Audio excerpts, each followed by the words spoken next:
વાત કરીએ અમરેલીની ભારે વરસાદને પગલે અમરેલીના ખાંભાના રાયડી ડેમની અંદર નવા નીરની આવક થતા ડેમનો વધુ એક દરવાજો 2 ફૂટ સુધી ખોલવામાં આવ્યો છે।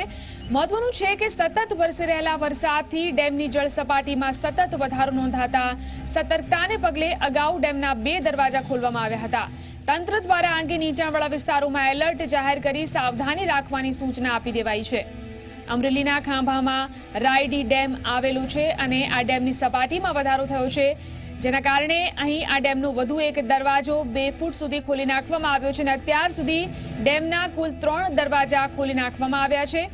ભારે વરસાદથી ડેમની જળ સપાટીમાં સતત વધારો નોંધાઈ રહ્યો છે। આ વિશે વધુ જાણકારી માટે આપણી સાથે કેતન બગડા ફોન લાઈન પર જોડાયા છે। જી કેતન, જણાવશો કે રાયડી ડેમમાં ફરી દરવાજા ખોલવામાં આવ્યા છે, નીચાણવાળા વિસ્તારોની ગામોની શું સ્થિતિ છે? અમરેલી જિલ્લામાં છેલ્લા 5-6 દિવસથી અવિરત વરસાદ પડી રહ્યો છે, તેને લઈને જે ખાંભા તાલુકાનો રાયડી ડેમ છે તેને 2 દિવસ પહેલા જે 2 દરવાજા છે તે 1 ફૂટ ખોલવામાં આવ્યા હતા।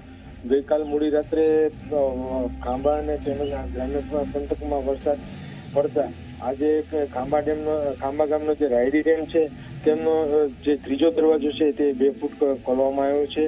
તંત્ર દ્વારા નીચાણવાળા જે વિસ્તારો છે તેમને એલર્ટ કરી દેવામાં આવ્યા છે। જી આભાર કેતન, સમગ્ર જાણકારી આપવા માટે।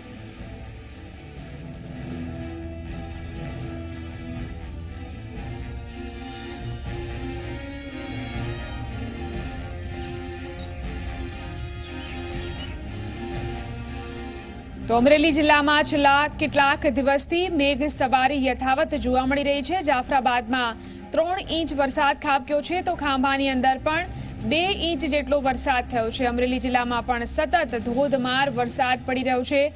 અહીં ખાંભાની અંદર 2 ઇંચ તો જાફરાબાદમાં 3 ઇંચ વરસાદ ખાબક્યો છે।